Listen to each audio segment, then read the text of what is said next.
On a tous déjà vécu ça. Une salle de réunion, un projecteur et la promesse d'une présentation qui s'annonce interminable. Mais si on pouvait transformer cet exercice, souvent redouté, en un vrai et puissant outil de communication, c'est exactement le défi qu'on va relever ensemble. Cette petite phrase, elle vient d'un document de l'Université de Montpellier. Et franchement, elle résume tout. C'est la fameuse mort par PowerPoint. Sur le papier, ça peut faire sourire, mais en réalité, c'est surtout le symptôme d'une communication totalement inefficace. La bonne nouvelle, c'est qu'il y a des méthodes, des approches très claires pour y arriver. Le but, ce n'est pas juste de faire des diapos plus jolies. Non, le but, c'est de communiquer avec plus de clarté et surtout avec plus d'impact. Alors, par où on commence ? Avant même d'ouvrir PowerPoint ou n'importe quel autre logiciel, l'étape numéro 1, la plus cruciale, c'est de prendre un peu de recul. On a souvent le réflexe de commencer par le design, mais en fait, une bonne présentation, ça commence par la stratégie. Et voilà, le principe fondamental, il est là. Une diapositive, ce n'est pas un document qu'on lit de A à Z.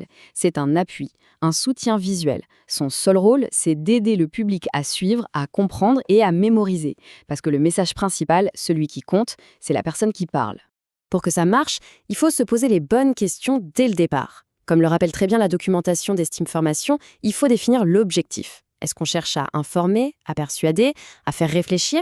C'est seulement en adaptant le contenu à l'auditoire et au contexte qu'on arrivera à provoquer la bonne réaction.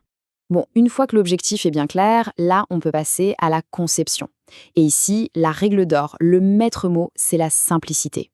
Un support visuel qui fonctionne, c'est avant tout un support qui est épuré.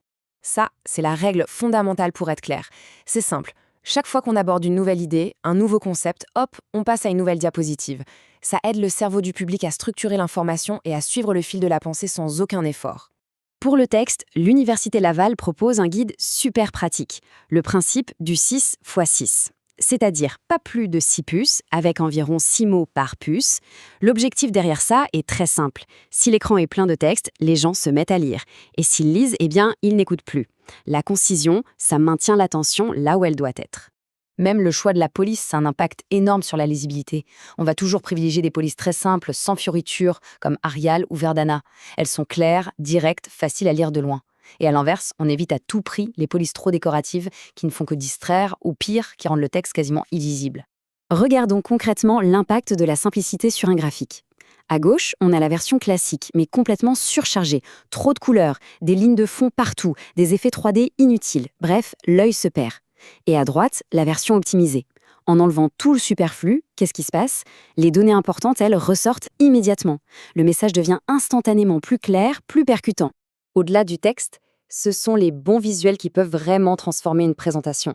Mais attention, il faut les choisir avec soin.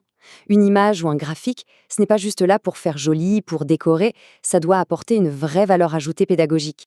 Pour les données, par exemple, il faut choisir le bon outil pour le bon message. Ce petit guide, inspiré des conseils de l'Université Laval, est super utile. Un graphique en camembert, c'est parfait pour montrer des pourcentages, mais ça devient illisible avec trop de parts.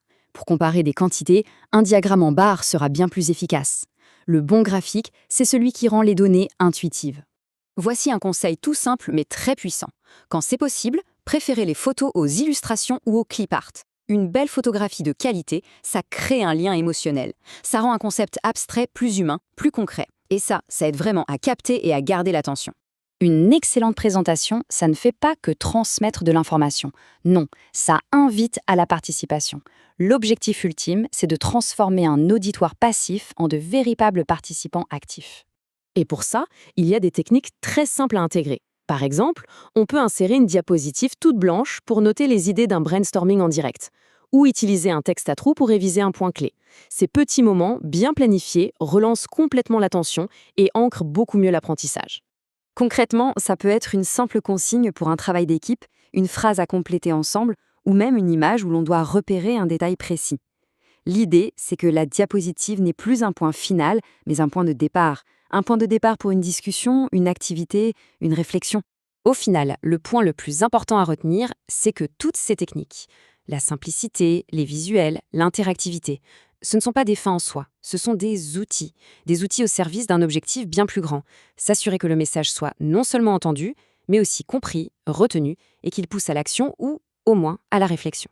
Finalement, chaque présentation, c'est une chance. Une chance de clarifier une idée, de partager une passion ou de convaincre.